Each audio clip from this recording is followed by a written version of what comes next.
Dragi gledalci, drage gledalke, dobrodošli v novi oddaji Moja resnica. Tokrat bo tema izobraževanje na domu, ker se je zakonodaja spremenila in zelo otežila staršem, ki želijo svoje otroke izobraževati doma, da bi to tudi dejansko uresničili. Več pa v oddaji. Vabljeni k gledanju.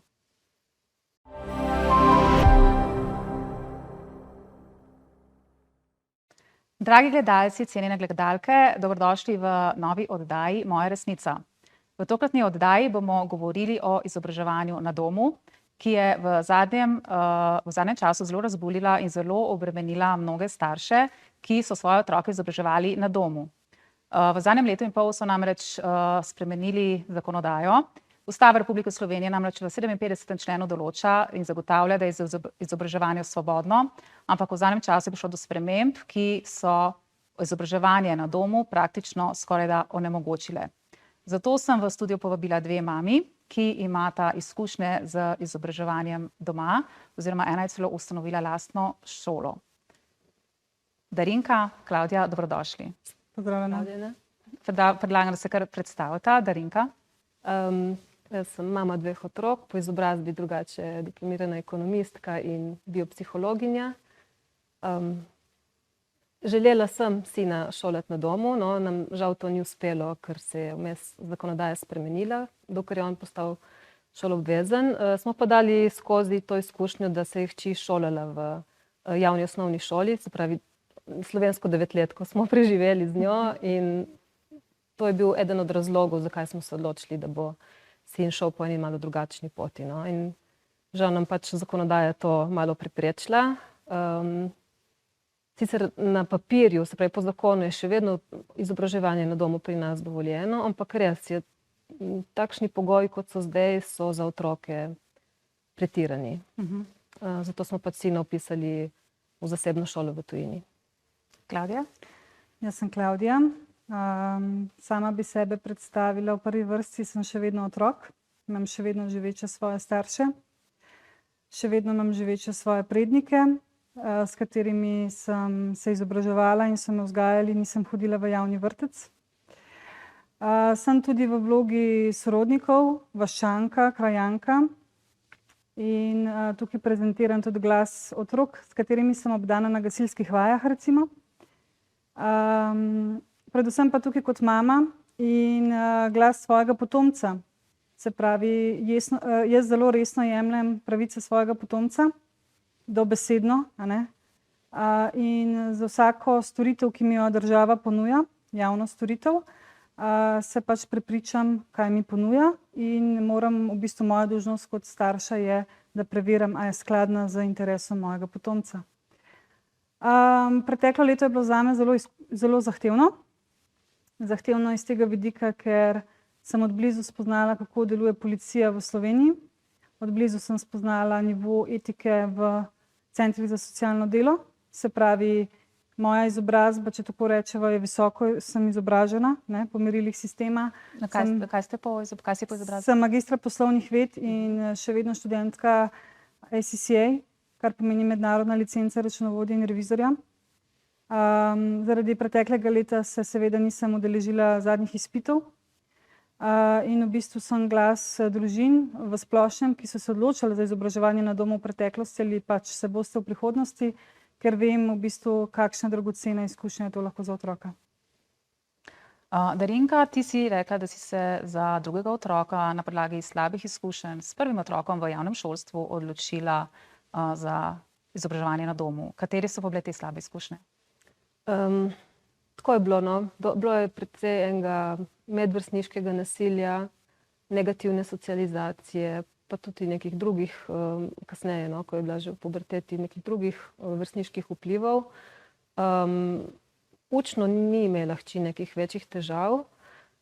Smo pa pač res od blizu lahko spoznali, kako zdaj deluje ta naš izobraževalni sistem, ker lahko povem, da jaz kot otrok sem rada hodila v šolo. Ne vem, sem imela lepe odnose z vsemi svojimi učitelji in sem pričakovala pri hčerki nekaj podobnega. Pa žal pol na koncu ni bilo tako. Cel ta izobraževalni proces je postal precej zbirokratiziran. Mislim, da tudi učiteljem ni več fajn v sistemu, zato je tudi pomanjkanje učiteljev danes, ker pač bežijo ven. Ne? Enako kot se lahko starši odločamo, da otrok ne bomo dali v ta sistem, tudi učitelji, ki so za ta poklic izobraženi, iščejo druge poti, druge zaposlitve. Veliko med njimi se tudi odloča za izobraževanje svojih otrok na domu. Jaz tega dejansko veliko paziti, koliko učiteljev odhaja dejansko, da jim sistem tudi njim ne ustreza več. Ne? Ja, Veliko tega. Klavdija, pri tebi pa, kot si rekla, je bila zgodba precej drugačna. Ti v bistvu nisi prvega otroka izobraževala v javnem sistemu, ampak si se že vnaprej, čeprav razumem, odločila, da jih ne boš, ne želiš. Ne, v bistvu pravno, terminološko bi rekla, da sem želela preveriti, kaj javna šola ponuja. In ker pač so javne finance tukaj posredi in sem ugotovila, da javne osnovne šole sploh ne poslujejo s pogodbami, sem v bistvu predlagala, da če me pač prisiljujejo v javni program s policijo in CSD-jem v navzočnosti kriminalistov, bi želela pač imeti v bistvu urejeno pogodbeno razmerje, da lahko pridobim tudi javne finance. Sej zato pač šola pridobiva javne finance. Ker je pač moja stroka taka kot jaz, sem tudi pregledala letna poročila. Dala sem različne pobude na Računsko sodišče. Eden izmed teh je ta, da javne osnovne šole ne prikazujejo denarnega toka za otroke, ki se izobražujejo po javni licenci na domu v zasebnem, kar pomeni, da nimamo nekega pregleda, koliko dejansko šole dobivajo denarja. V bistvu odziv na moje želje, da pač poleg opisnega lista izpolnjujem oziroma želim vzpostaviti pogodbo, je bil zaničevalen. Se pravi, midve zdaj govoriva o pogodbah enako, kot sem govorila tam na sestankih s strokovnjaki, ki pač bi nekako morali spoštovati zakon o splošnem upravnem postopku. So v bistvu prezrli, da otrok ni zanemarjen, ni bilo nekih dejanskih dokazov, z zavedanjem, da pač ima otrok svoje pravice.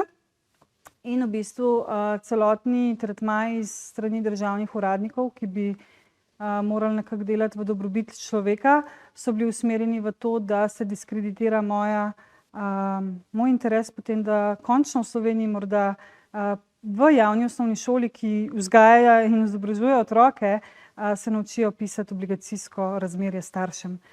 Te volje niso želeli uresničiti. Pa še to bi dodala, jaz dejansko sem prišla kot edini starš, pa ko govorim jaz, sva vedno dva tukaj, prišla sva kot edina starša, ki sva želela, da se otroku omogočijo dnevi odprtih vrat pred vpisom, da otrok vidi odrasle ljudi, s katerimi bo sobival, kdo ga bo učil dejansko, kdo bojo njegovi sošolci. Tako kot sem šla na gimnazijo, sem imela možnost spoznati bodoče profesorje, najmanj sem spoznala ravnatelja. Enako si zaslužijo pač otroci videti, kam grejo. Ta želja ni bila omogočena, ampak kot pravim, to zapakirajo v bistvu, da si neodgovoren in permisiven starš. In v bistvu zaradi tega mainstream označevanja in etikiranja sem se odločila, da se poglobim v konvencijo o otrokovih pravicah. Ti si omenila tudi, da je konvencija o otrokovih pravicah v bistvu napačno prevedena. Ja, res je. Večji poudarek sem dala na 28. člen, pa če ga lahko citiram, če smo že tukaj, v bistvu bom izkoristila to priložnost. Se pravi, states parties recognize the right of the child to education and with a view to achieving this right progressively and on the basis of equal opportunity, they shall, in particular, make primary education compulsory and available free to all. Se pravi, osnovno izobraževanje je tisto, ki jo država mora vedno dati na voljo vsakemu otroku, ki gre preko tega ozemlja, če tako rečeva. In v bistvu starš ne potrebuje za to plačevati šolnine, šolnina je enako 0 evrov. Nikakor pa to ne pomeni enako osnovnošolsko izobraževanje, ki si ga je očitno država želela pač, ne vem, mogoče prekomerno financirati dostop, razumem, ampak to pa ne pomeni, da otroci, ki se drugače izobražujejo v zasebnih šolah brez javne koncesije, nimajo možnosti pridobivati osnovne izobrazbe in se v bistvu starše podreja in označuje, da jih zanemarjajo, kadar ne obiskujejo javne osnovne šole. In v bistvu zaradi tega si ti ustanovila Lada center. ker si želela to izvesti drugače? Lada center je posledica, v bistvu te želje niti nisem najprej imela, ampak v bistvu zaradi tako nizkotnega označevanja otrok s strani strokovnjakov za, se pravi, strokovnjaki, ki naj bi spoštovali svoje orodje, ki je konvencija, se pravi, centri za socialno delo. In zaradi načina, avtoritarnega načina in primerjanja, se pravi, staršev z permisivno vzgojo, ob tem, da oni ne razumejo, da oboje je v bistvu samo druga stran istega kovanca, da je oboje power over the child, se pravi, v obeh primerih ni konsenza z otrokom, sem v bistvu ugotovila, da jaz z ljudmi ne morem sobivati, če tega ne razumejo, ne? Pač imam tudi jaz svoje prijatelje, starše, otroke v javnih šolah, in če je ta monopol tako velik, si lahko drznem reči, da moji otroci potrebujejo tudi druge otroke v smislu, ki bi bili deležni vsaj demokratičnega izobraževanja, ne? Se pravi, naš poudarek je, da otroci imajo pravico do konsenza. Pač v naši kulturi je, da v redu, spolno nasilje je problem, a ne? Je družbeno, ga bomo karakterizirali kot problem. Nismo pa še ozavestili, da v bistvu odnos z odraslim človekom v institucijah je tudi potreben konsenz za otroka. Na kakšne, ti si naletela tudi na veliko težav, ko si se lotela tega in Lada centra in ko si hotela uveljavljati z ustavo zagotovljeno pravico do svobode izobraževanja. Si imela kar težke izkušnje, če sem prav razumela? V bistvu, kar se tiče samega poslovnega vidika podjetja, je gospodarska pobuda svobodna in ni omejena, se pravi, mi še vedno lahko poslujemo, ne? Problem je v bistvu, da prihajajo neka neznana navodila, se pravi, mi to rešujemo zdaj z ustavnim sodiščem, a ne? Da se izjasni, ali nam bodo dali posebno mesto v sistemu ali pa bodo rekli, trg je pač trg. Težave opažam, da v bistvu se dogajajo v sektorju kriminalistične policije Ljubljana, a ne? Kjer v bistvu pišejo, da Lada center ni v razvidu in da zato je otrok zanemarjen, ker ni ta subjekt v razvidu, in to pomeni, ker ni financiran in ne izvaja javno veljavnega programa, a ne? Se pravi, seveda, Lada center ne bo nikoli najbrž v razvidu, ker bi želela, da je Slovencem omogočeno nemoteno ustanavljanje zasebnih programov, a ne? In pač v takem primeru rabimo ali drugo bazo podatkov, ali pa pač se državni uradniki ne vtikajo v Lada center. Dragi gledalci, zdaj bomo ogledali si nekaj oglasov.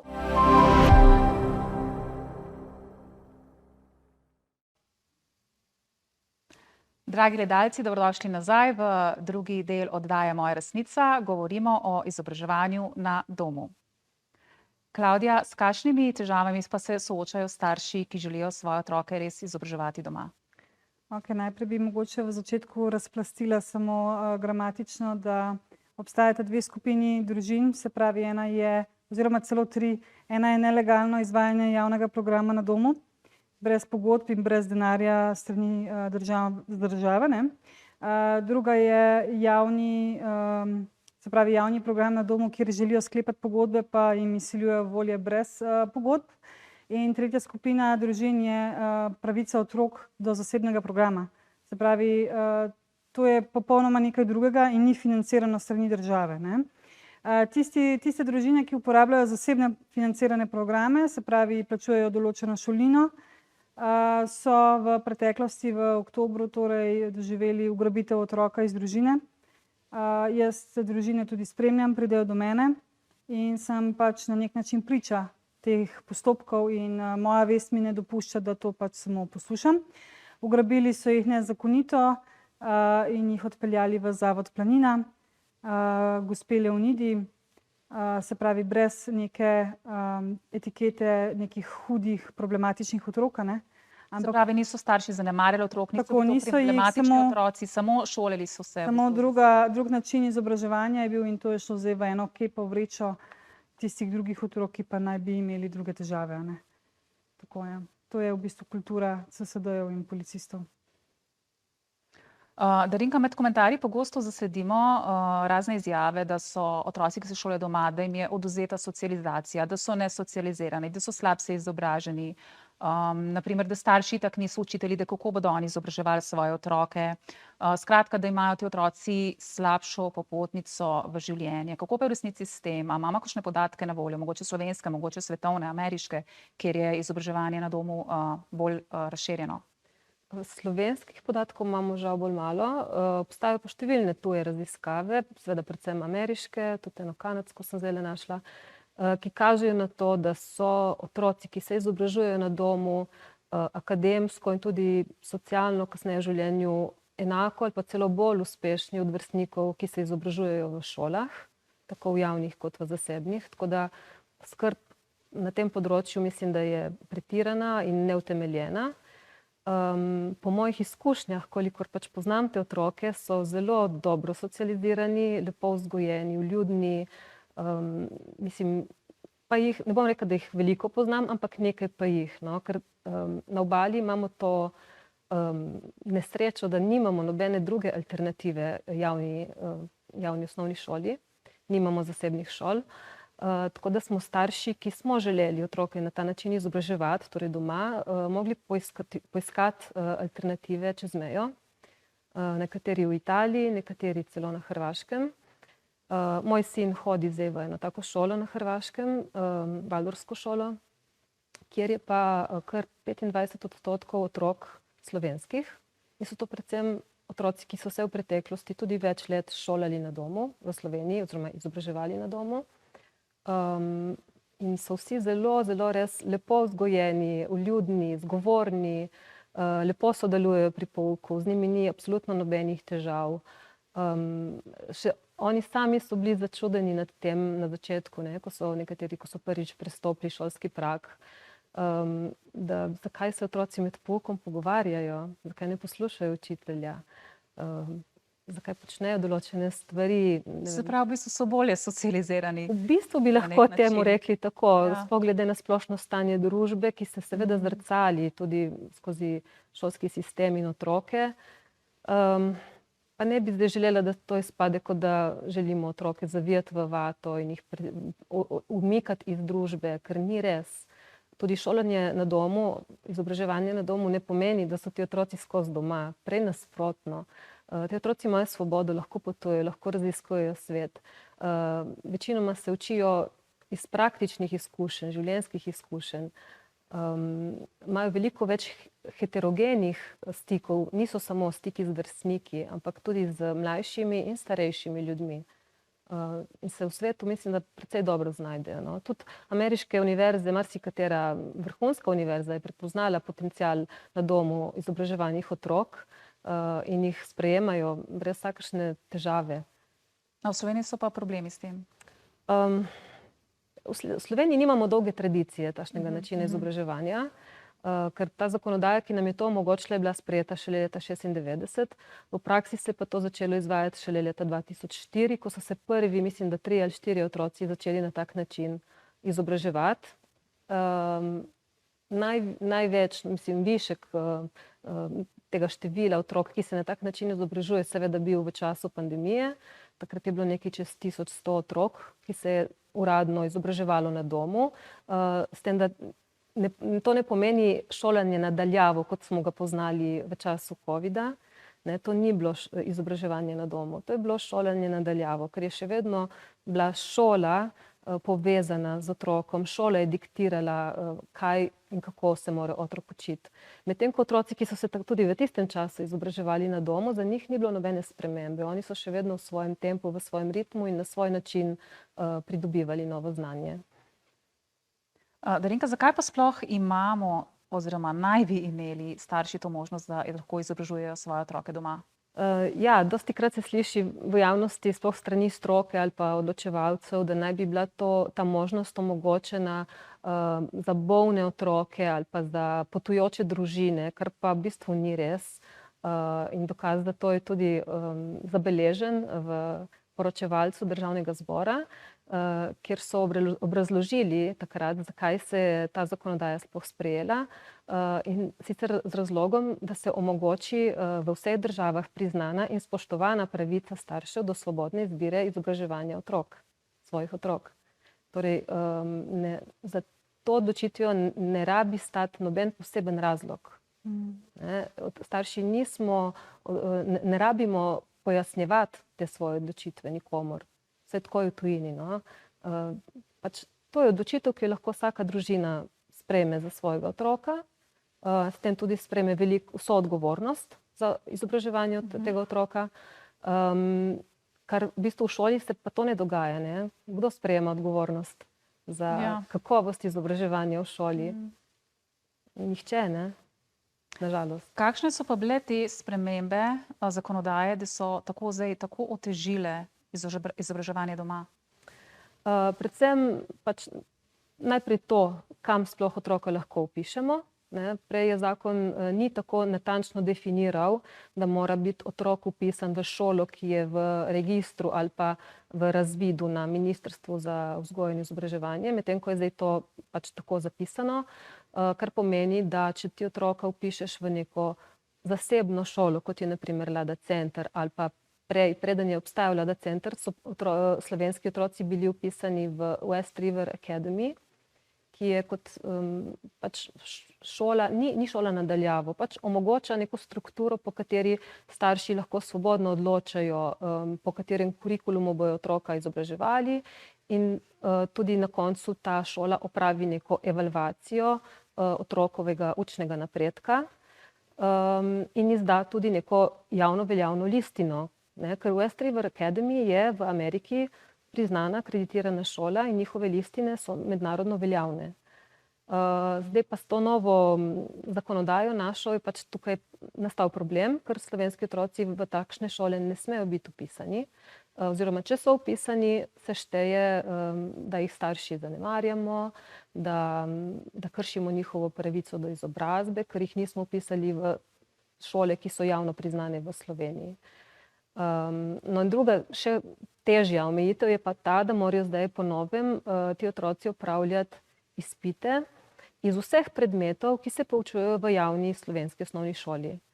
To pomeni, če prej je bilo teh izpitov samo, ne vem, v prvi triadi so bili 3 izpiti, oziroma lažem, v prvi triadi sta bila 2 izpita, v drugi triadi 3, slovenščina, matematika pa angleščina, in v tretji triadi je bilo 9 izpitov, se pravi, prišlo zraven še naravoslovje, družboslovje, pa še nekateri drugi predmeti. To je v bistvu ta obvezni del, ki je obvezen tudi v zasebnih šolah v Sloveniji. In za zasebne šole se v bistvu ni spremenilo nič. Oni še vedno lahko izvajajo nek svoj program, ki je drugačen od tega, ki se izvaja v ostalih javnih šolah v Sloveniji. In njihovi otroci, ki se tam izobražujejo v zasebnih šolah, imajo tudi posebne pedagoške pristope, kjer na primer ni številskega ocenjevanja, ni toliko stresa, kot je v neki javni šoli, kjer se zelo spodbuja ta tekmovalnost med otroci. Medtem ko zdaj otroci, ki se izobražujejo na domu, so bili izenačeni samo z javno šolo. Se pravi, v nekem delu so diskriminirani, ker ta izbirnost, ki je bila ena od večjih prednosti izobraževanja na domu, je zdaj bila izničena. Ker to so bili otroci, naprimer, nekateri so, ki imajo posebne potrebe in jim starši lažje prilagodijo izobraževalni proces, torej individualizirajo ta proces, kot to lahko naredijo v šoli. V šoli nimajo vseh pogojev za to. Po drugi strani so tukaj tudi nadarjeni otroci, ki jih zanima, ne vem, imamo primer dečka, ki ga je že v 2. razredu zelo zanimala kemija. V javni šoli se v 2. razredu ne moreš učiti kemije, ker je pač ni na programu. In ko je videla mama, da se on zelo dolgočasi, so ga vzeli ven iz osnovne šole in so ga pač izobraževali na domu. In on že, ne vem, v 6. razredu bi že lahko šel, naprimer, pisati izpit iz srednješolske kemije, ker je toliko napredoval. Ta njegov napredek bi bil v javni šoli manjši, neuresničljiv. Se pravi, v bistvu so tudi zelo nadarjeni, talentirani otroci sedaj na slabšem in na slabšem tudi kot uradno šolani otroci. Hvala, Darinka. Ker se jih je usmerilo zdaj, striktno se je treba držati učnega načrta za vse predmete. Prej je bila ta svoboda, da se je lahko, ne vem, otrokov potencial na nekem področju razvijal že prej ali pa kasneje, ker ni nujno, da se vsi otroci v istem času učijo istih stvari in tudi na enak način napredujejo. Ne, ker glavni razlog za uvedbo teh zakonskih sprememb, ki ga odločevalci navajajo, je enakovredni izobrazbeni standard. Nihče pa ne ve, kaj to v bistvu sploh je, ker otroci so različni in tudi imajo različna izhodišča, kadar začnejo, kadar so na začetku te svoje izobraževalne poti. Ne. Eni, ko pridejo v šolo, že znajo brati, pisati, računati, eni tega še ne znajo, ne. Eni to kasneje osvojijo. V šoli pa nekako morajo vsi v istem tempu obdelovati popolnoma isto snov. Dragi gledalci, kot ste lahko slišali, so slovenski otroci, ki se izobražujejo doma, sedaj na slabšem kot ostali otroci in kot drugi otroci po svetu. Sedaj si bomo ogledali nekaj oglasov in na to nadaljujemo. Ne zamudite.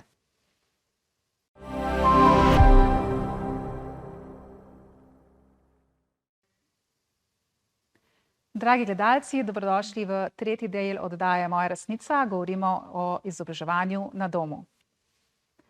Darinka, še eno vprašanje zate. Kako pa so starši, ki otroka izobražujejo doma, vse te težave, vse te prepreke, ki so jih te novele zakona pripeljale, kako so se spopadli z njimi, kako so rešili, če niso želeli dati otroke v, bom rekla, v javni šolski sistem? Je več različnih možnih poti, no, ki so jih te starši ubrali. Nekateri redki še vztrajajo, torej imajo otroke vpisane v javno osnovno šolo, kot zakon zahteva, in z njimi opravljajo vsakoletne vse te izpite, kar pomeni, že v prvem razredu mora 6-letni otrok narediti 7 celoletnih izpitov. Veliko se jih je pa žal odločilo tudi pač otroke vpisati v šolo in poslati dejansko k pouku. Nekateri so se odločili za beg v tujino, tako da imamo zdaj pojav izobraževalnega begunstva pri nas. Nekateri so se dejansko preselili v tujino zaradi tega, tisti, ki so imeli to možnost. Nekateri smo pa, na primer mi, ki živimo dol ob meji, smo pač otroke prepisali v šole v tujino. V šole, ki bi si želeli, da bi bile prisotne tudi na primer v našem okolju, ker v Sloveniji imamo zelo malo zasebnih šol v primerjavi s tujino. In te so dejansko fizično težko dostopne, ker so v večjih mestih samo, ne, Ljubljana, Maribor, ne vem, kje so še, no, v glavnem na obali nimamo nobene zasebne šole. Tako da nekateri otroci hodijo, moja hči, na primer starejša, hodi v mednarodno šolo v Italijo, v Trstu. Sina smo pa pač vpisali na Hrvaško, kjer ima družbo drugih slovenskih na domu izobraževanih otrok, ki so tudi obupali pač nad to obliko izobraževanja pri nas. In verjetno tudi nimajo slovenskega jezika v šoli, ne? Ne, pouk poteka v hrvaščini, tako da ja, lani se je bolj učil jezika, no, zdaj že obvlada tudi to. Imajo pa tudi italijanščino in angleščino, tako da bo obvladal več jezikov. Pač mi jemljemo to kot prednost. Super. Klavdija, zakaj se pa starši odločajo za izobraževanje na domu? So to res eni čudaki, posebneži? Katere so največje zmote, pa stereotipi, pa predsodki proti ljudem, ki želijo šolati doma? Ker če gremo brati na kakšne komentarje ljudi na te članke, imajo tako trdno izoblikovana mnenja o stvarih, o katerih več kot očitno ne vejo nič.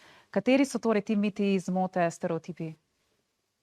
Da bom imel težave z vključitvijo v družbo, to je prvi, definitivno.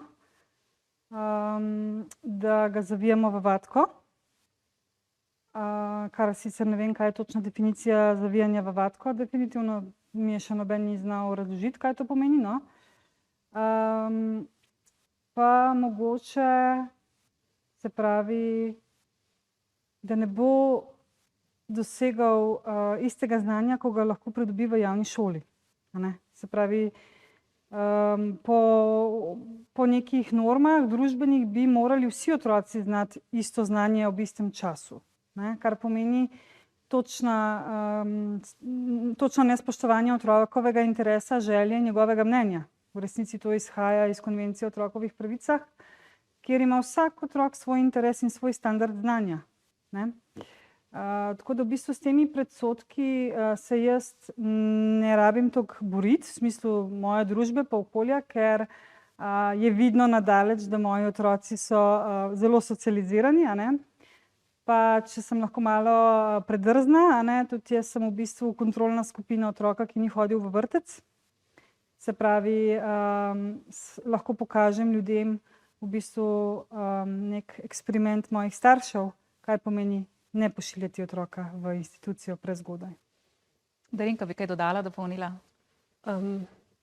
Ja, med temi miti, ki jih je ona naštela, pač glavni so socializacija, mogoče tudi ta akademska stran, ampak mislim, da so tuje raziskave dokazale, da temu ni tako. No, eden od stereotipov, ki se pojavlja, je tudi ta, da naj bi bilo izobraževanje na domu bolj za premožnejše družine, kar ni res, ker smo tudi starši, ki smo bili združeni v civilno iniciativo, ki smo lobirali proti sprejemu teh sprememb zakonskih, smo sami izvedli raziskavo med nami in je pokazala, da v bistvu pač ne drži, no? Da nimamo nič ekstremno visokih prihodkov v primerjavi z ostalimi starši, z ostalo populacijo, kvečjemu nasprotno, ker ponavadi gre za to, da pač eden od staršev mora ostati doma, kar pomeni izpad dohodka družine.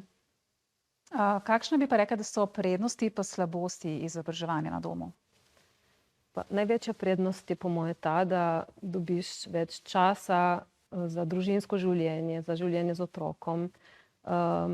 In tako kot rečem, ni to izobraževanje za vsakogar, tudi ni za vsakogar, da naj ima otroka. Otroka naj ima tisti, ki si to želi. Ne? In tisti, ki si to želi, potem lahko izbere tudi drugačen način izobraževanja tega otroka.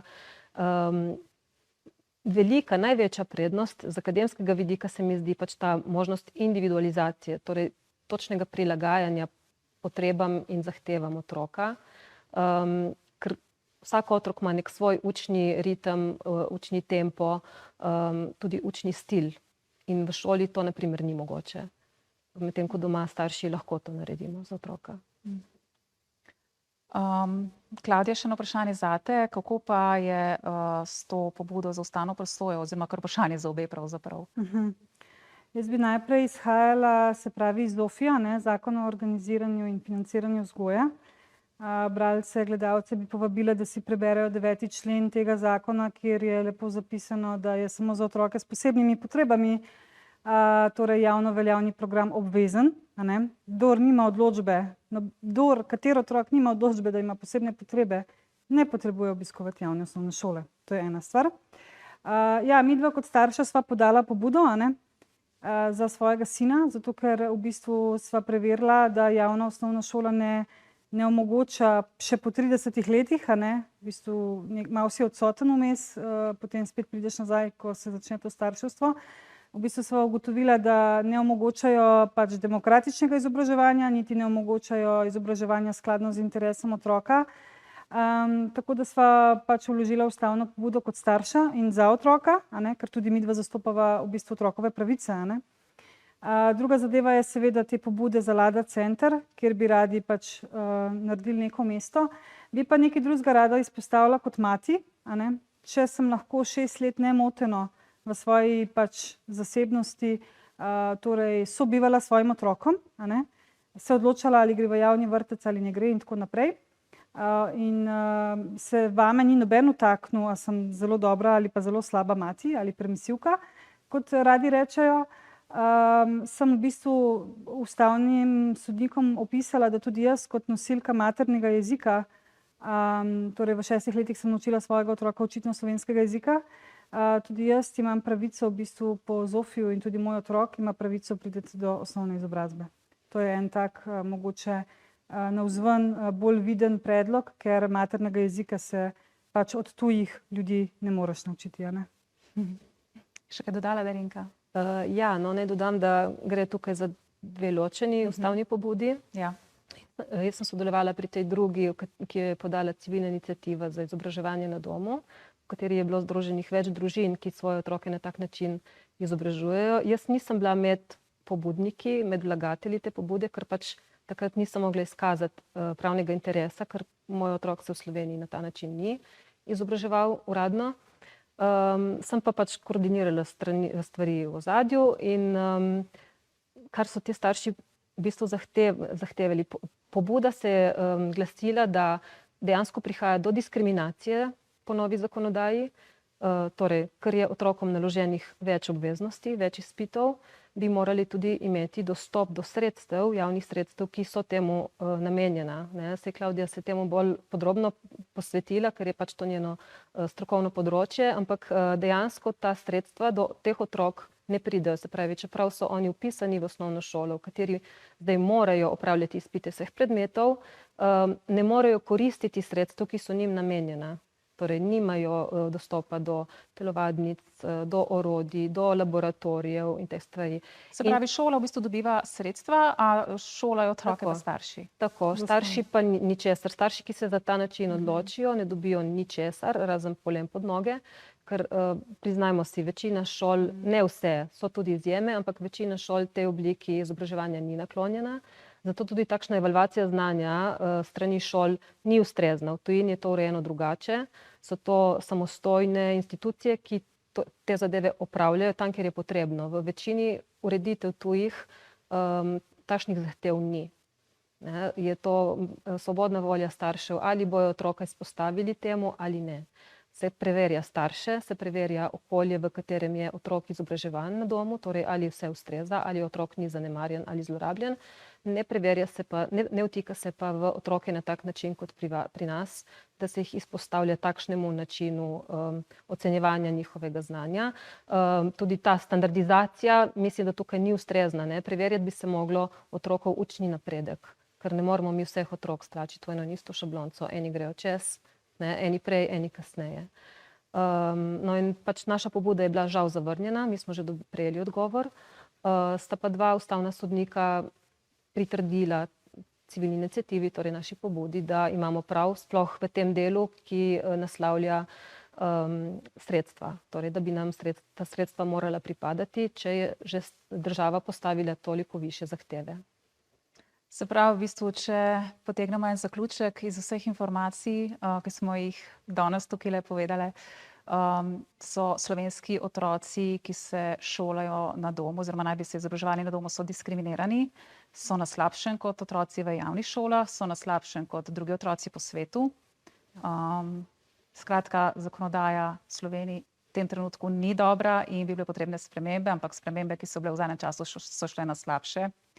In upajmo, da se stvari spremenijo na boljše, da bodo tudi otroci staršev, ki želijo izobraževati doma, imeli boljše možnosti. Tako da hvala vama za obisk, hvala za vse koristne informacije. Dragi gledalci, kot ste lahko slišali, so slovenski otroci diskriminirani, otroci, ki jih želijo starši izobraževati doma. To so pogosto otroci, ki so bolj talentirani in zaradi tega ne morejo razvijati svojih talentov. Hvala, ker ste gledali in lep pozdrav do naslednje oddaje Moja resnica.